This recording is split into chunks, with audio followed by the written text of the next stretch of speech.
నమస్కారం, ఘంటారావానికి స్వాగతం. ముందుగా ప్రధాన అంశాలు. ఆపరేషన్ సింధూర్ విజయవంతమైందన్న ప్రధాని, ప్రతిధ్వనులు ప్రపంచ వ్యాప్తంగా వినిపించాయని వెల్లడి.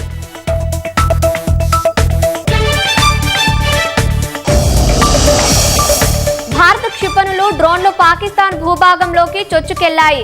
సైన్యం దెబ్బకు శత్రు స్థావరాలు మట్టి కలిసిపోయాయన్న మోదీ. కాసేపట్లో చార్మినార్ను సందర్శించనున్న మిస్ వరల్డ్ పోటీదారులు. భారీ భద్రతా ఏర్పాట్లు చేసిన పోలీసు సిబ్బంది.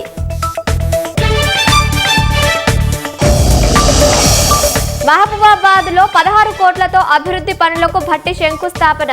ప్రజల సంక్షేమం కోసమే బడ్జెట్ను ఖర్చు చేస్తున్నామని వెల్లడి.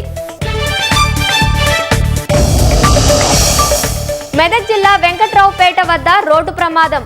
రాంగ్ రూటులో వెళ్లి బైక్ను ఢీకొట్టిన కారు, 2 తీవ్ర గాయాలు.